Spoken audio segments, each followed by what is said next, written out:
All right. Memorable. Yeah. There you go. Memorable. That's the word I was looking for in my sober years, maybe.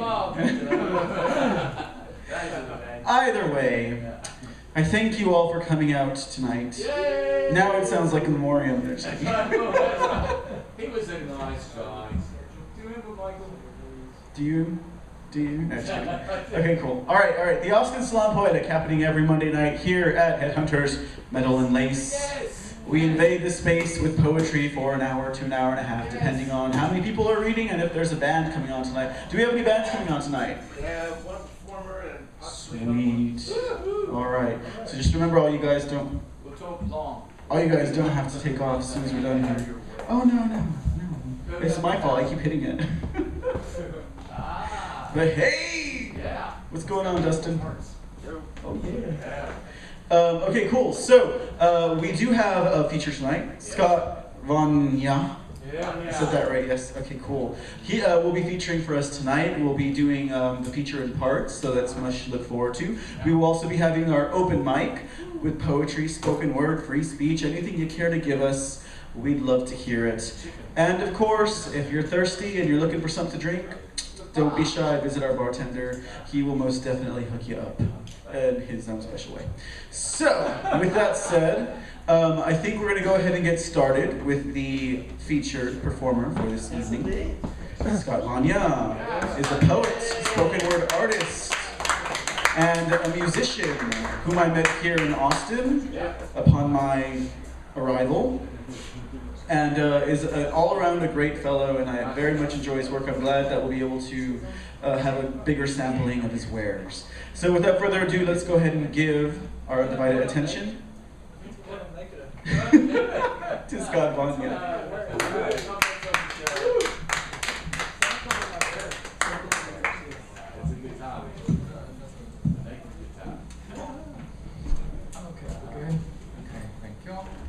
Hey everybody. Room, walls, mirror, people, and most importantly, thank you for coming out. I appreciate it, and let's see where we go tonight. I can't see. Because you don't see with your eyes, you see with your ears.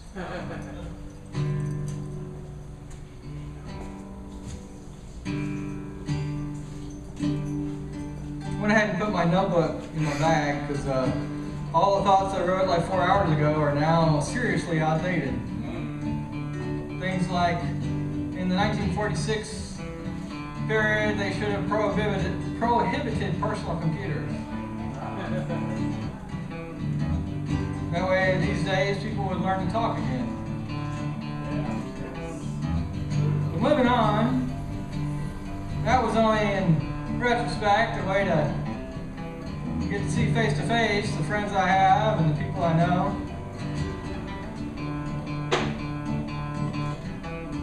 Because looking a man in the eye, whether it's a bartender handing you a smoke, or a dear friend joking with you about what meaning is all about, it's that I think the song is changing. Somewhere in the middle, whether it's the middle of Austin, or the middle of a song, or the middle of your daydream, or the middle of a poem or a book you know you love by heart. There's a young child, it's me in this case, about 7 years old, on a snowy day in 1973 in Pasadena, Texas, looking down at a black piece of construction paper and watching the white snowflakes melt away. It's about letting you go and getting yourself into the place where headspace is and dreams come true, and you forget it's about you, it's about something bigger and bolder. It's about the truth. Truth that people can take shocks and damage and pain and still come back in the game and play again. I've seen a young boy spread and leg break in two. I watched as my friends, so-called then at the time, listened to the old video of the sound, because it sounded quite like a carrot snapper. Yet you do move on to a place where people walk in and you're damn happy to see them. Thank you for being here, David.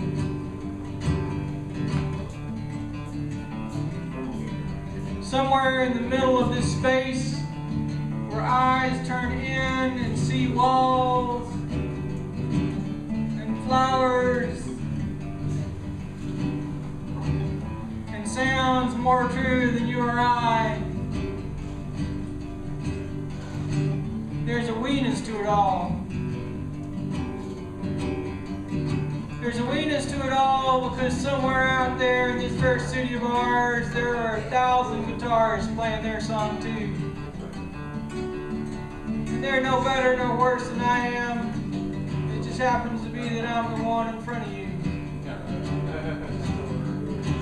And every single one of them is putting their heart into it. Not because they have to, but because they have one song to sing. It's because they know who they are and know what they love to do, and it's pluck on guitar strings and ears and things. And if you didn't know better, you'd think this song had a point. And it don't. It's just a fading away into the light behind the eyes of a man who just woke up and was broken asleep from his eyes. Could be you or I, we don't know. It's just what the guitar feels. It's just what an open mic is all about, which is letting yourself out and your hair hang loose into the eyes of another man so they can part it and see themselves for a while. I am glad to be here with you. Didn't know what I was going to do, and I sure still don't, but it's happening just the same. Maybe it's because I wanted to be forgiven for a sin I never did commit, not even in the beginning. There ain't no sin to being yourself. It's a nice sort of thing. Listen to the dogs run out there. I let my dog off the chain today, and I wondered, what was I gonna do while he's out there in the woods hunting rabbits? And I thought to myself, I might turn away and go inside and sit on the couch and mope a bit or stare at my computer. But I didn't. Decided to sit on the patio and smoke ash instead. That's good too. Till the girl across the way said, no, it was one I bumped from my friend and you can't have one. It's just smoking. Does anybody know where this song's going to end? Oh, yeah.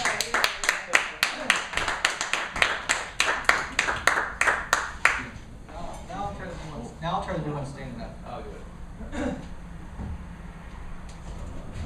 Wow, I could do 2 mics.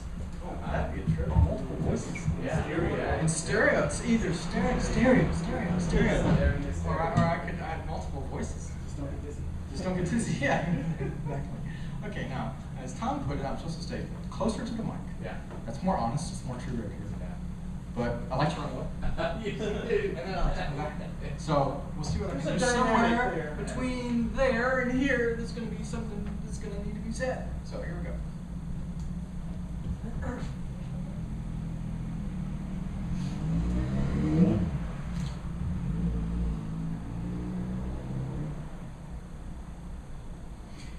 In the middle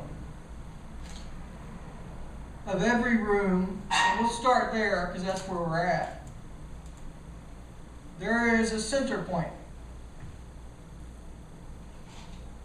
where the eyes turn and the ears keen themselves to. In parks as well, it might be said the same. The girl running by on the path down the lake. are the children, somewhere off, out of eyesight, but in earsight, that we hear laughing. As well for them. It's so easy to live in this wonderful town of ours and become seriously myopic. It's not just about Austin. What? It's about Paris and Bangkok and Shanghai and New York and Oregon, the whole state. It's about Canada and Yellowknife, a place I hear is exceptionally cold. It's about penguins in Antarctica who keep their children between their bent knees so that they're warm enough to survive the frigid cold. It's about everywhere. It's about the fact that in every city there's a center place in that city, and a center place in that room, and a center place in that park. And all of us turn to it. Sometimes we turn to it because we need to draw things from it. Love, attention, passion, patience. Sometimes we turn to it because we need to put things in it. We need to take something that we imagine to be true, like love or faith or passion, and drop them into the middle of the room. I am reminded in such times as these of being a child and cupping in my hand dirty puddle of water. The water I gathered on the way to baseball practice, I think it was to pick up my brother. I scooped him up from a puddle in the street because there were tadpoles everywhere in it. And I looked, I scooped one up and I had one in my hand, and I looked at how delicate that thing that was transforming from egg to frog. Am I the only one that's transforming? Am I the only one who has butterfly wings growing out of their back? I don't think so. I've gone into enough open mics to know that in Austin, there are a hell of a lot of butterflies blossoming right now. Lots of them.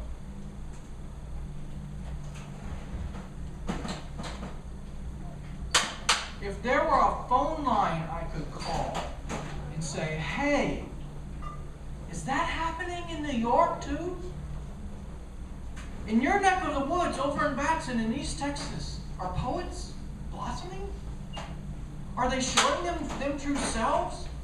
Are they speaking their mind and coming out of their corners and their closets and their walls and their holes to say the truth?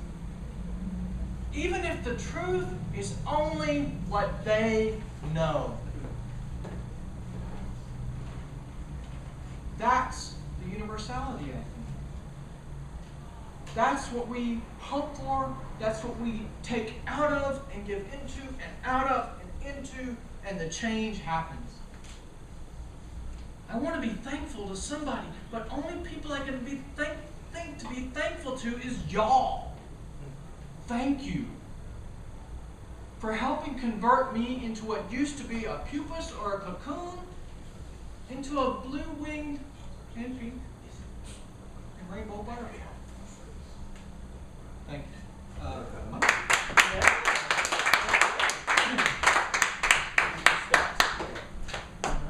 Let us have another round of applause for Scott. Yes, That was beautiful.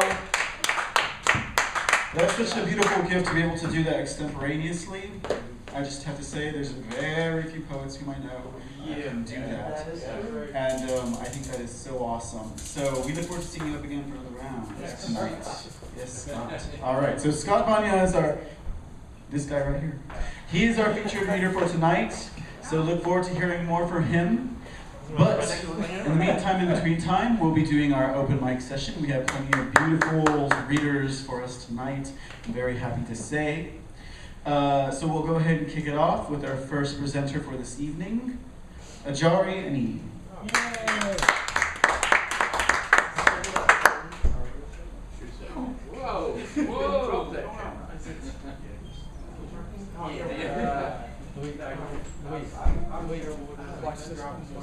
Fine.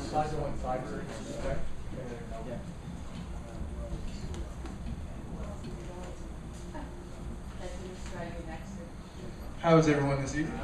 Doing great. I'm going to sit down because I do enough standing at work. Well, this is work too. This is pleasant.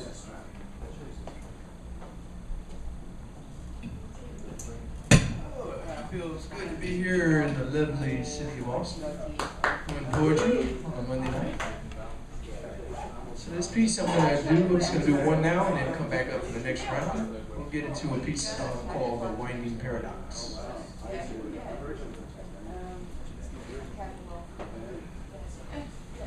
The wind sings as rainbows rise above clouds. An empty space, cold void, hardened by the ashes. Light bends as if withering away. The golden sunset, hidden by the motion of tears, fiery eyes cold. Patience is passion's poison. Fields closely woven by the specter's blackened kiss. Underneath the red moon, blue waters have become cold, amorphous, unkind. Sound itself drowning. Grief disturbs us all. The night air suffocating as if omnipotent great clouds obscure the silver moon's sadness, transparent landscapes, provide an escape for teary-eyed dreamers. The dreamer walks through life with a paintbrush, eloquently painting pictures, although most cannot conceive of the portrait. It's as if the moment stood still, and my heart slipped away from me. Light disappears when it fuses with the shadow of a teardrop, the elegance of the night bird's song. Sweet surrender. The opportunity to release unborn chants, purple flowers, fields burning green, fashion's fury, a corner-coherent reminiscent of loquacious songbirds.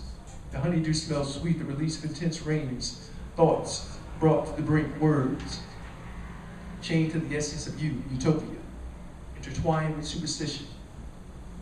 Love is the color of bliss. Happiness is the effervescent colors of purple and green. Tranquility can be found within the imagination. And I imagine love as the softest tone in the boundless universes. Silence in the wake of a beautiful moment. I often want to be lost inside of a beautiful moment with her. Touch is the radiant aspect of light. And her touch is the illumination of all that is beautiful. My love, every time I hold you, I'm holding on to a moment I hope will never end. In my dreams, I see you there, standing beside me, on the other side of the dark waters. You're more than just an echo. You're a part of me. Your heart is where I look to when I can't find myself. Whisper your fears into my ear. Blue waters amidst a translucent flame, adrift in an ocean, a sea of faded memories, a myriad of colors, yellowish, greenish clouds, lilac fields. Sands which disappear. The purple moon prepares for the olive sunset in order to illuminate. Fate continues to cast a shadow over my dreams. Dreaming of colors, remembering colors, light superseding shadow, time dwindling until time runs out of time. At the crossroads, breathing, the heart of darkness, attempting to gracefully hold the light. The man you used to be no longer exists. The man you will become does not exist yet. Not a perfect man. Nor do I feel the need to be any type of man other than the man that I am. I need nothing other than what I have within. Without it, I have nothing. Most people live in fear because they live for fear. In order to become a great poet, you have to isolate yourself away from your own ideas, as well as the ideas of others. Idealism has to become your ideal reality. That's why I'm writing this poem for the dreamers. These days, I find myself questioning my every thought. I'm thinking, is it possible to express a thought without having to think about it? I thought about it and I'm still thinking about it. Forever, it's longer than a moment ago. If you think about it, all of this has happened before. It's just a matter of remembering when. In relation to time travel, humor me for a minute.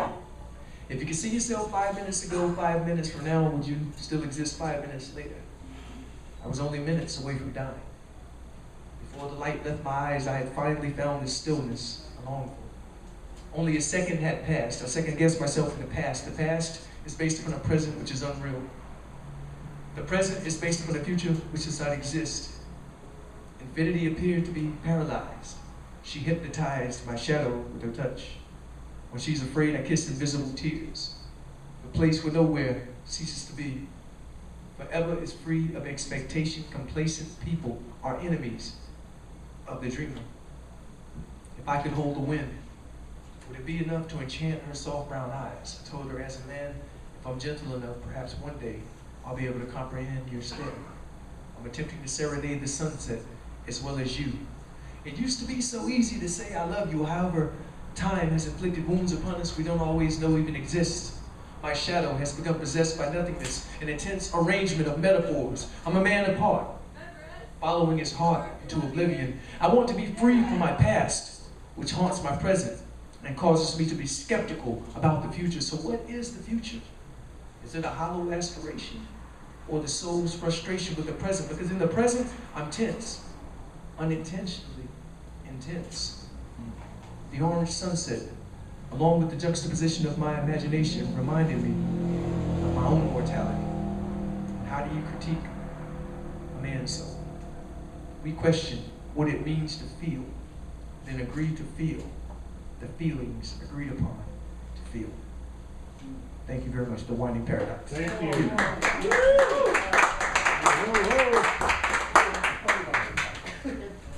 It faded out and cut off. Ajari, everybody. Man, people don't know what they're missing out on Monday nights, I tell you what. Cool. All right. Thank you, Ajari. Much appreciated. Look forward to seeing you again. Oh, I see there's another familiar face in the crowd. Pete has arrived. But let us give a round of applause. Looking at you, sir. So let's have the round of applause for Headhunter Thom. This has never happened before. On a Monday night in Austin, Texas, 3 Australians at the same bar. So I'm going to not do what I was going to do. I'm going to do Australian poems for my other two, right? Although one's from Brunswick, one's from Camberwell, and Camberwell's like suburbs. Brunswick's intense enough on the inner city. So you'll understand this. But first I'll start with a poem by a Melbourne poet, Kenneth Smeaton, which tries to explain Australians to Texans. Now Paul, me mate, he's your dinkum bonds are tight and he'll blue for a fair crack of the whip, and I've seen his travelling fellows ever since his puberty youth. Don't reckon he's changed a whisker, don't reckon he could, God's truth. Now Paul and me, we ain't exactly school chums, though, being in this stinking hole a while, but I never thought I'd live to see the day too remote to cross me flaming Aussie brain when that drongo Casanova couldn't raise a smile. Well, the silly bugger looks real depressed, and I figured in my head something's bloody up. But I couldn't interfere in my mate's private life unless he says, which he did, forlorn as a lost dingo pup. Tom, he says, Tom, why don't you write about time? Living by the clock, regular as a robot chook. Friggin' hell, he says, I feel worse than impersonated, intimidated, masticated, geez, man, I know, life's fucking crook. Well, I remember a man cluey to the plan when I was stuck for something to say. If the blues get away with you, would say my dear old grandfather, and the dreams you dream get further than time seems, just live a little longer, son. Just live a little stronger, son. Kenneth Graham speaking. And now, the main river, for those who've never been there in Melbourne, is the Yarra River. You can say Yarra twice, like they say New York twice, but still the same river. But they have a goddess there. It's called the barbecue. If you go down the banks on Sunday, I think they still have it. You can see the great smoke god and the great fire gods offering up sausages. Sausages, yes, here we go. From the Yarra Boulevard to your own backyard, nothing beats a Sunday barbecue. Friends will gather around with steak or sausage bound with bread, blood sauce attitude. Scissors of aroma fill the juicy air. Gluttony always was a social disease. Glasses filled with wine, squeezed from many casks, and as your glass is emptied, it magically refills. The conversation fluid flows like glutton families. The munching is a pleasant outdoor sport. You can exercise your gums while your children practice runs to the toilet or the table for more food. And the afternoon's exciting as the dogs are barking and buying it, the kids against the furniture and food. There is laughter in the air. Family friends all gather there and they laugh about the things that cheer them up. Like that fly that's slowly dying in their glass of someone's wine, and that hamburger that once won the Melbourne Cup. Sure, we laugh at all the we complain about the flies, but isn't that part of all the fun? Why, it wouldn't be the same if in Comfort we all came to a culinary feast one afternoon. They're all eating what they can, dog, horse, woman, child, and man, dancing on the hot plate of their life. So I ponder in my beard, and I laugh with Aussie cheer. If she's going to a barbie, mate, serves you right. Hey! That's the best description of a candidate party I've ever heard. That's really wonderful. The last one is, I used to live underneath the overpass at Heidelberg Road, Clifton Hill. I had an open house. And they had a roadworthy, a police road trap if you go over Heidelberg Road. Now those that knew took the side road where the massacre happened, you know, Hobble Street, right? Well, that massacre happened outside my house. That was one of the first massacres. And my friend said this big graffiti, give a man a gun and he thinks he's God, you know? Julian Knight, now in prison for the rest of his life, but here we go. I pulled over the side of the road to see if the freeway is really roadworthy, and I begin to wonder if this policeman will discover that my car is really made up of spare parts. Well, I shuffle and I stumble when he asks to see my license, and I climb out of the car to talk to him. He puts his flashlight on. He's dressed in uniform. I can see there's no sense trying to talk sense to him. So I fool around a bit, pretend I'm not out of it. All the while he's staring at my car. Now, I don't know if you noticed, but my car is made of rust. And if you lift the bonnet, you'll see an engine miraculous. For the oil and the dust have combined to hide the rest, and many garage mechanic has just given up. My car is quite extraordinary, never has been roadworthy since every major system fails close inspection. But it goes like greased lightning, purrs like a house-trained cat, and it's taken many hitchhikers to their front doormat. But this policeman's not impressed and says all the rest. You mean this thing is registered? Well, I shuffle up to him, ask him how long he's been a policeman, if he likes his job, you know the line. He swallows it quite fully, begins to talk like a recruit, and I can see I've got him hooked, lined and sunken. He talks about arrests, he talks about police women's dresses, he talks about the station and his wife, he talks so long and hard during my poetry, he talks during my poetry, he talks during my poetry, he talks so long and hard, he hasn't got a clue, has he? Finally hits my head, the policemen get lonely, just like all the rest. Well, an hour or two passed till he finally realised that he was late for knocking off. So he parted with a smile, a warning and a twinkle. You can fool me once, son, but never try again. I'm not the sort of guy to push my luck that far. So now I drive around Austin in an almost roadworthy car. The moral of this story seems pretty obvious to some. If you can't spin a good story, sometimes it's safer to stay at home. Oh!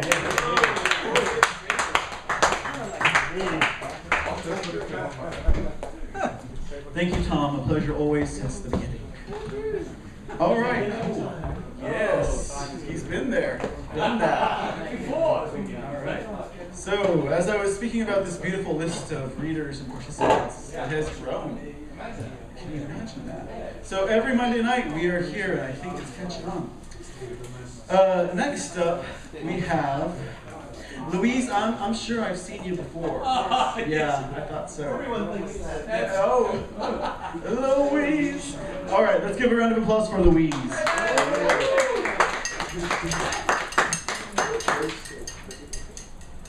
This is my latest. Arithmetic. Arithmetic came for Shirley Temple, as it will one day come for us all. 5 plus 80 and childhood's gone. How many more years can one be? The icons of our youth must succumb inevitably to that relentless additive property. Heroes we recall as young and fit and vital, wither and slump and slink and shrink before our eyes. How could they grow old? How could they be gone? But how could they not, being senior to ourselves? If the idol was 35 when we were but 10, they can't be 35 now that we are past 60. The famous, though, may achieve their immortalities on screen, in print, or through recorded media, and as ever in a people's memories and traditions. We ourselves can only hope that family and friends will not forget us, will not remember us wrongly. But when we have gone, we won't know the difference. Let this be the eulogy. Forget me not, know that I've been. Recall me, I'll be once again. Just recollect and I'll always be. Remember me, remember me, remember me. Thank you.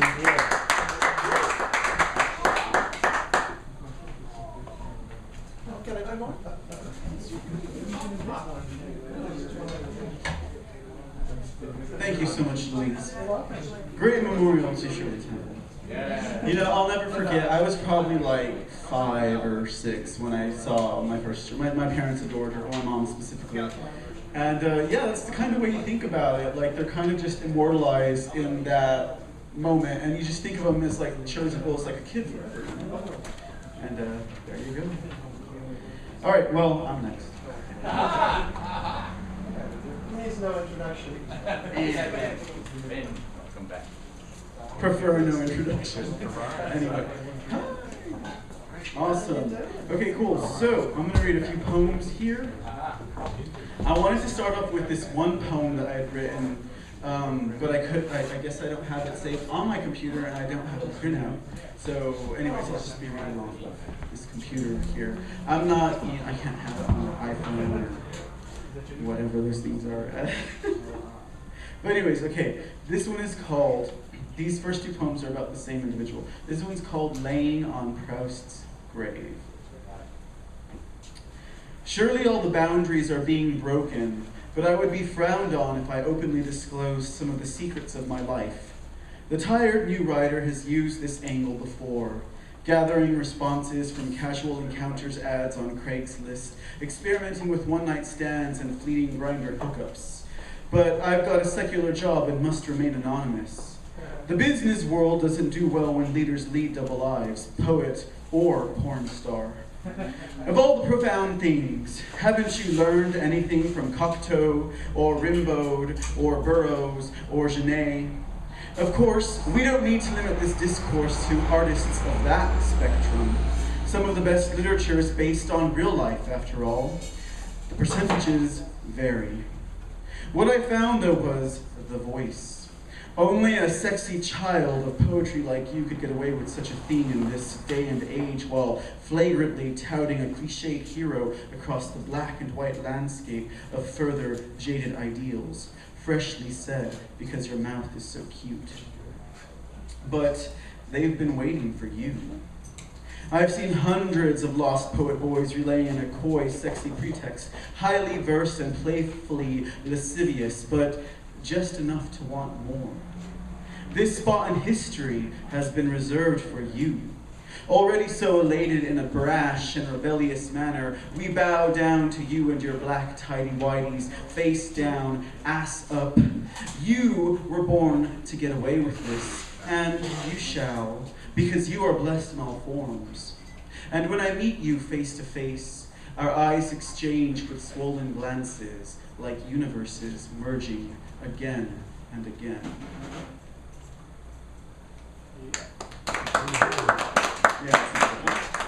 Okay, so this one is called I Want to Teach You How to Kiss. So finally, after all this time, I return to you. You are the reason I stopped writing poetry to begin with. I could not bid the old year farewell. I could not christen the new year with verse or fake wisdom of a lecherous drunk like myself. I could not be real with you beyond my phony pretensions because it's hard for me to share myself. I stopped to think about it for a minute. I waited for the snow to come down in places it simply does not snow. I waited for the twin suns to trick us once again into believing old prophecies still have relevance.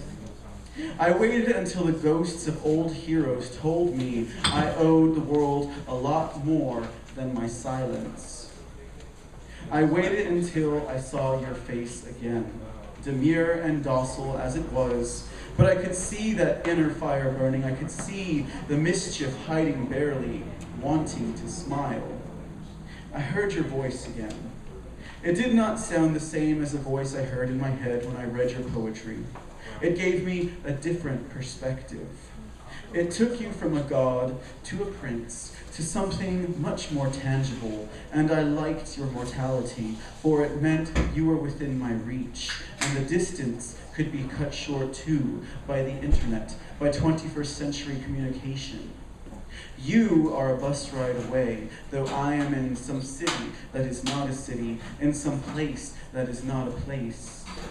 You said my name 3 times, as if to wish me into existence, as if to pull me into your space. I know I am not he who you spoke of, but I could see your ambitions and intentions in a silent room of soul bearers. Heard you speak behind the opera, heard you sing behind the old poets, soft and kind and tender, tricking none behind that neatly styled 5 o'clock shadow. Yes. Thank you. This is in for the kill. Ambient radiance, the pathway I walk. Perhaps you have been down this path too. The smell is sweet and musty, almost sickly like overripe fruit. It is distant like a sudden eclipse. It is a memory, a dream on the edge of forgotten. It is too surreal for this world that no longer believes in fantasy or emotion, that is more into quick quips and wit. The path that unfolds lay itself down like quicksand and hardens like ice to black concrete. Asphalt that heats, melts the snow and the hearts of the last daydreamers. Do you know who they are? They have slowly left this plane. They have left this energy behind. They want no more part of this. They have helped all they can. And we are left behind to discover what this great plan will be as the sun sets one last time on this sad and ungrateful world. Yeah. And one more, just because that was too gloomy. Okay. This is called Michael Slaying Lucifer. A painting, a statue, an idea, iconography for the religious ages, a name given, constant comparisons. You are my angel. You will protect me. You are always near me. The perfect violence for this loving figure could not forgive his own brother, but holds him pinned beneath his foot as he reaches his sword to pierce his heart. Does this bring comfort, knowing your adversary can be slain by your guardian angel? Is this betrayal in my heart? Do I disown my own spirit, renounce my birthright? A place of love would see an understanding. 2 princes side by side in this cosmic comedy of life and death and confusion. And we are left to figure it out as the princes sit on high on their thrones and laugh. Oh, Hey. All right, that's enough. Thank you. Cool, all right, so next up we have David Lester Young, also known as Benjamin Franklin, I didn't know he was here. Leighton Hospital. Come on up, Ben. Not this close, yeah. we got another one too. Hey, Ben, was there a chair? Sure. One of the things I do is I vent and rant free speech. So just a little bit of a rant. I'm going to read the first 3 stanzas and then probably the last 3 stanzas. Terminated for poetry, Raven remains. Weathered alone inside a lonely hibernated vacuum. The skin of leather cracks age in bearing rhyming time. Tattered threads that weave woven patchwork quilts. Sewn asunder tattered tears bearing poetic termination. America's Free Verse Dead Poet Society, PTSD doldrums. David Lester Young, ripped alive, thrown in terminated pieces. Where is Mercedes Scarlet Letter, terminated for poetry? That grave that gravitates heavy in sunken sheet, sleep, deep depression. Heavy devastation laid morbid within forlorn, worn down isolation, to be raked over and over in the Vietnam vet quagmire graduation, that napkin poetry therapy was used to destroy an American poet. Poetry, treason being enough to label a poet in a scarlet letter future. Workers have no Vietnam veteran rights to Alabama sweet home free speech. That poetry is verboten by Mercedes there in 24/7, 365 and a fourth days HR secret edicts. Workers there have no union, but have this right to work termination legislation that uses the terminated for poetry reason to give a Vietnam veteran the boot. What insanity it is to create a label that poetry is somehow obscene free speech.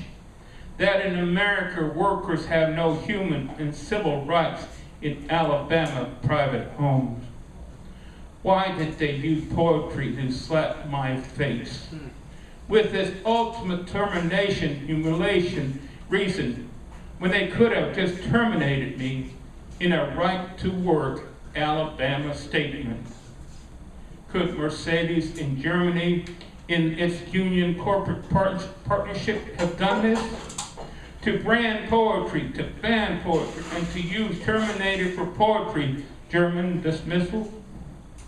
I have for 10 years lived my poetic American dream in writing depressions, praying that Mercedes-Benz terminate me within a mutual handshake.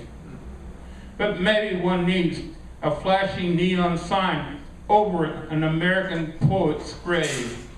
Here lies the Mercedes-Benz, terminated for poetry, graven remains.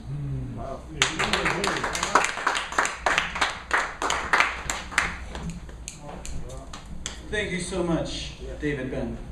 Very intense poetry. Like that verse. All right. Next up, we have to the mic. Always proud to have him. Our photographer in residence. Oh wow. Elias. Yeah.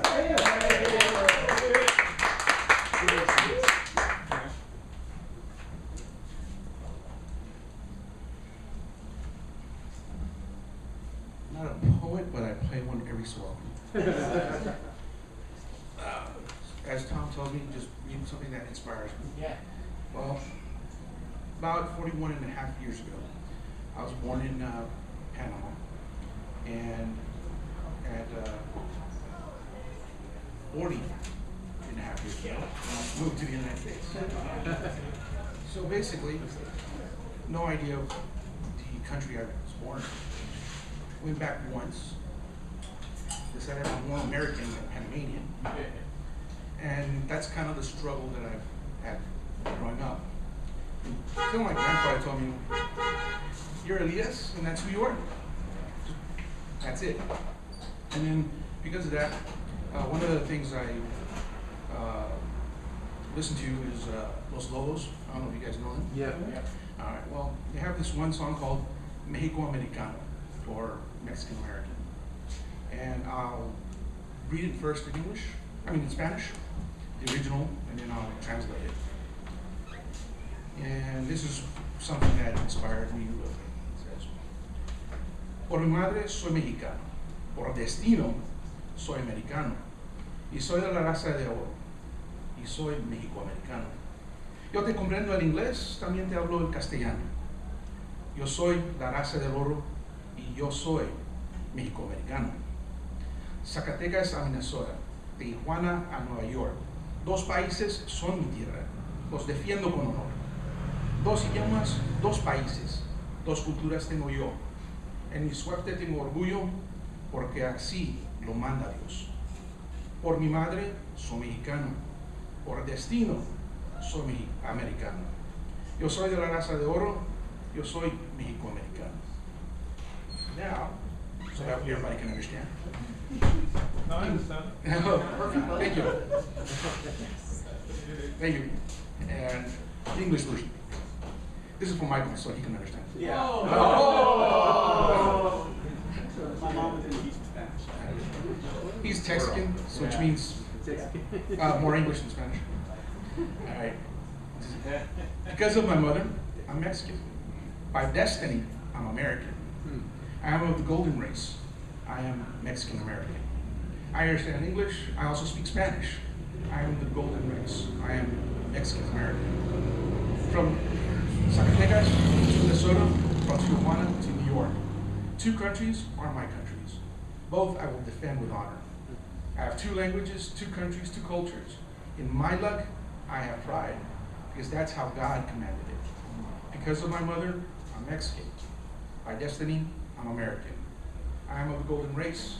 I am Mexican American. Hey. Awesome. Thank you so much, Louise. Much appreciated. Very great, very great. Love the bling action going on. Sorry. My lips are off. Okay, all right. So next up on our list, next up on our list, we have Samuel K.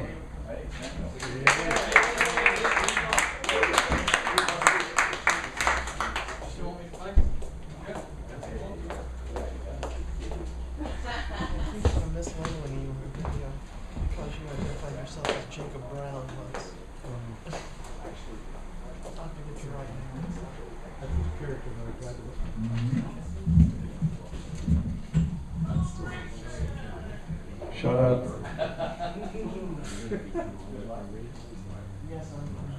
Love and Will, the unsolvable crimes committed in the name of difference.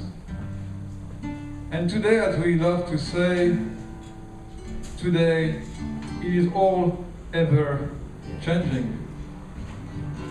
Double cross, speak, enjoyed at every level of society. If you are not waking up, I feel sorry for you. Everything is in reverse. Even crime is worshipped and lavished. With the blood of the weak, this sacrifice must stop. And it will, eventually. There is no reason for this show to go on, as if it was all fine and dandy, as if in this climate of complete indifference, it was impossible to say one simple word without offending anyone. Yes, you are always offended about anything and everything that suggests in your dislocated mind that might is right. What heights are we reaching when someone can claim a child's blood is a necessary sacrifice? So how many go die each day in the name of some ideology, treachery, and envy? Two common denominators, the unsolvable crimes of humanity. This is what I mean. How many more crimes, how many more deaths in the name of religion, politics, and ideologies? How many do believe in an advanced society? To purge this disgrace we share, does it have to be hostile, so hostile, to live among men and women? Do people look at each other honestly? Rise above matter. Rise above matter. Yeah.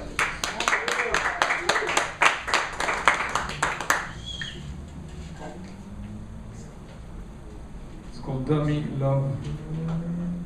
This modern war is fought with PCP, psychedelic tendency to negate what is real, and through illusions of grandeur, kill as many as one can see. Part of a daily routine, hypnosis is a constant of modern civilization. Otherwise, how could you explain the murdering tendency of the many? If chaos is not a virtue, then what is love? If thought patterns produce energy, wouldn't it be better to use knowledge for a better purpose than propaganda? Propaganda lovers, come and take your share at a low rate. The price is right. Living in an automobile, the brain moves and slowly shakes wave patterns fragile synapses mixing at the senses, schizophrenia like quadrophenia or Ramakrishna. The war, oh the war, the war. The war of the senses, the possibility of an outcome, past, present, intense. The future is here, now, not the mind control, not the subtle evaluations of possibilities, crowd control, streets filled with cameras. Don't make a move. Your chip has been deactivated.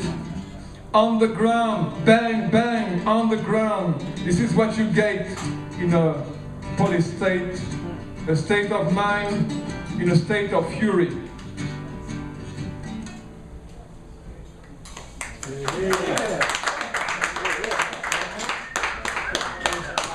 So this is in response to our friend Julian. Julian, who is also a poet and whose energy sometimes is off the hook. Too hot the hook, I guess, but whatever. It's called World. Do, love, and will. Love with all thy wilt, and live in the presence of everything. Love thy will and die in the most despicable manner. Where infamy has captured the mind of the many, do love and honor thyself. You owe it to yourself. And no matter how other selves see and treat you, do live and honor yourself. Do live and honor thyself. Yes.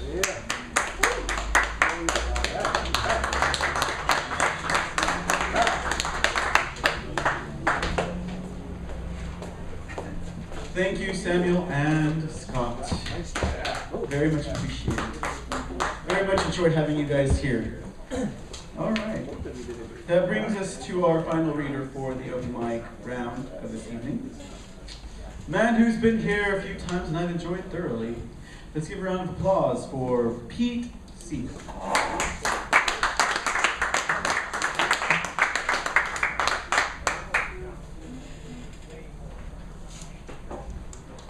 On this President's Day, I've done a little bit of reflecting. Started a long time ago when I was a little boy in school. In the mornings we'd stand up and say the pledge and sing a few songs. I want to share a poem, and then I'm writing a series of letters to people. And one of them is a rough draft. I've got a draft here tonight. I want to read the letter I've written to poets. One is for lawyers, one is for teachers, the other is for parents. Just some reflections from one American citizen to another. But America is North and South America. All we Yankees live above the Rio Grande, isn't that right? Yes. Yeah. It's a new way of thinking, but we got to have a new way of thinking if we're going to pull out of this mess. Okay.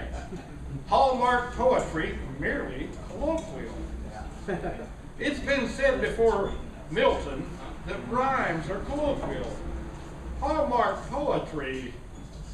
I agree it's the people's poetry. You ever hear of we the people? We, my, your, many others built these cities and these universities, paid the leaders and the professors, and the experts now, they disdain their benefactors, make light of their parents and their past. Not in the know, we're not. They say, they're right. We know not such hubris. Ignorance on masquerade. We laugh at them, their backside rides the emperor's horse. We the people know from whence cometh our help. It's not ivory towers from whence cometh our help. Not ivory towers Babylon built. It's the hills and the mills in those hills, where the rhyme, the reason, and the rhythm of life and liberty and the pursuit of happiness lie. Even our brothers and sisters in the ivory tower want the same. Well, it's in the hills and the mills that make the people's poetry our passion. There's a phrase that's getting a hold of me, is putting poetry in its place. It's already there, we don't know it. It's in our songs. It's in the cards that we sing. It's in the fairy tales. It's in what we read, and poetry is just the finest way of speaking and writing.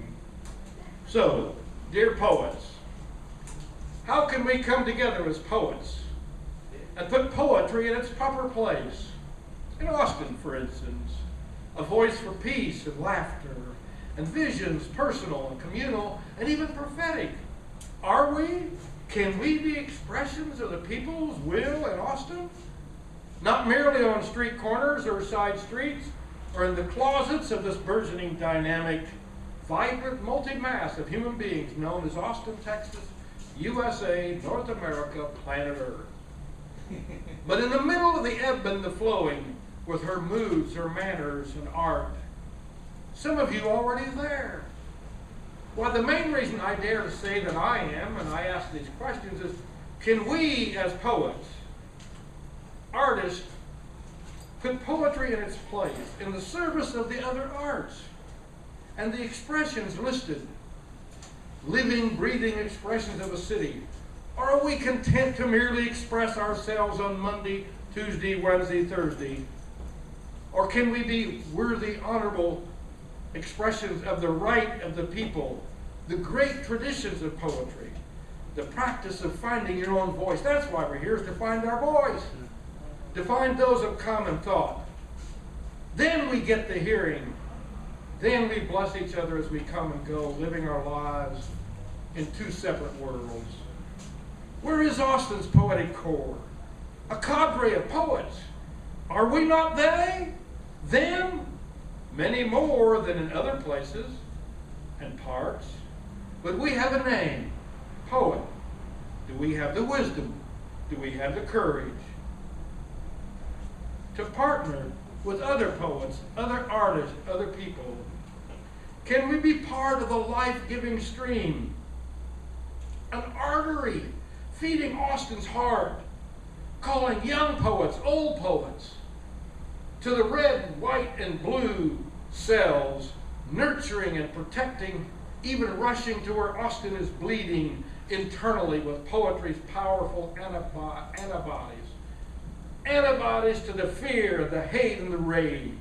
Can we strengthen our bonds already with those of Hispanic voices and all the traditions that are moving here and already here, and hear that musical language that we just heard tonight? I gotta have a copy of that poem. I think I've met some of the stagehands of the poetry in Austin. A Barbara Carr, an Elsie Cogswell, a fellow named Thom. There's others that are hosting open mics, and they're writing in the closets, and little boys and girls in schools. But can we cooperate? Can we work together? Are we so damned independent and suck on our own hind tit that we can't see each other? Pardon my French. Can we cooperate and re-envision Austin as a beautiful city? Remember that song in Godspell? We can build a beautiful city. Yes, we can. Yes, I believe we can. Let me respond in poetry. The little peeps that were my poems of protest were not the crowing of a rooster crying out, but it's a new day. Get ready. Make the most of it or go back to sleep. Peep, peep, peep. This old Hoosier, now a Texan poet, knows better. The hens are cackling all over town, hatching eggs and building nests and looking for partners and co-workers. Plenty of Rhode Island Reds and Longhorns. I mean Leghorns. In Austin, who can make their poems sharp and warm and tender and wild and weird and wonderful. To make and call Austin to itself, a city of peace based on the center and the heart of the Americas. Weird, hell, weird's not open and simple. It isn't a show. It isn't being different. It isn't being vulgar or crude. Being weird is to love, to give, to be peaceful. Now, hell, that's weird. Fucking weird. Vulgar weird. To be loving, to be giving. Now, isn't that a hell of a town? That's a weird city where the browns and the vanillas blend without losing their identity. And call themselves the golden race, I guess.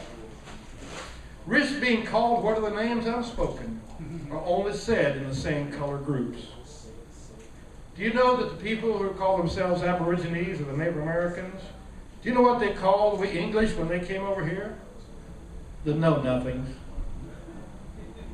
It's been said in so many other languages in the same way. I believe I'm looking at and I'm getting acquainted with the roosters and the hens in this town who can challenge and expose and serve even the chicken littles and the vultures, but only in partnership dare we stand in the middle where the real heat and the light is and will always be.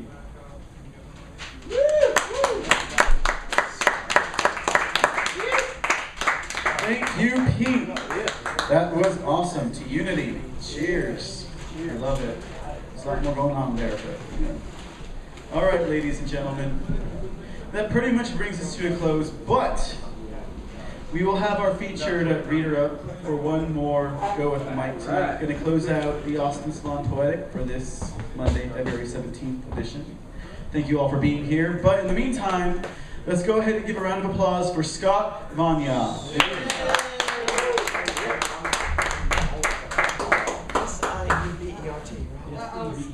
I was debating whether I should do something with just my hands or put my hands on an instrument, but it's always better to leave a venue with a song in your heart than it is just a bunch of words. So I'll try this.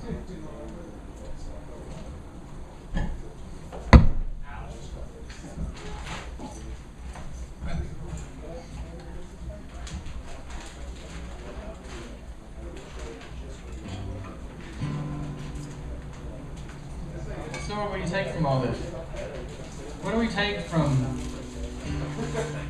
one poet or another poet? From one poem or another poem? We take absolutely everything we possibly can.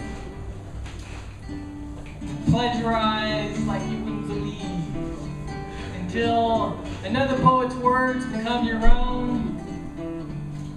Because nobody calls when you make bread weak being plagiarized. They're our words. They're mine, they're Ben's, they're David's, they're Pete's, they're Tom's, they're all of ours.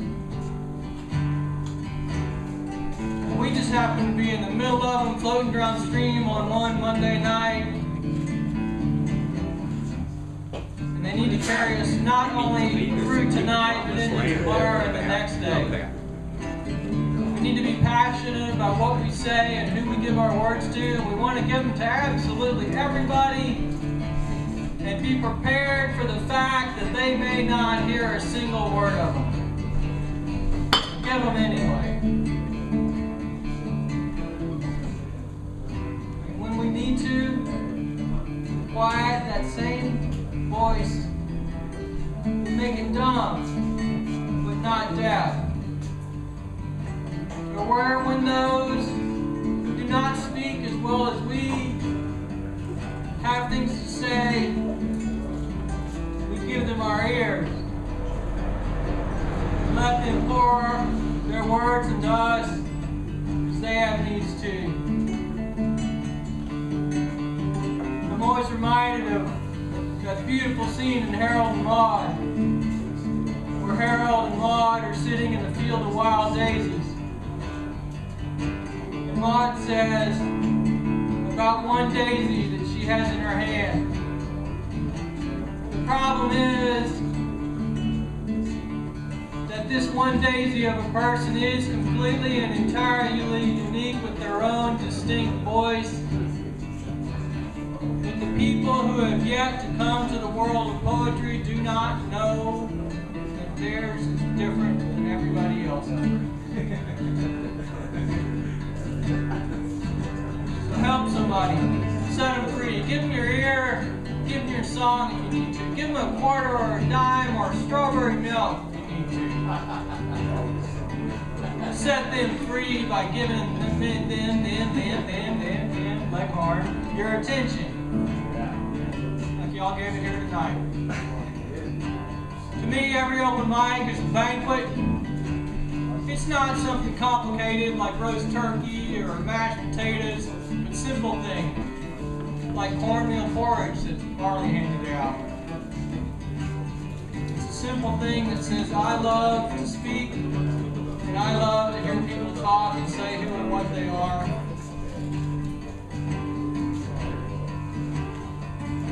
Take away from this open mic a thankfulness for who you are. Yeah. Way to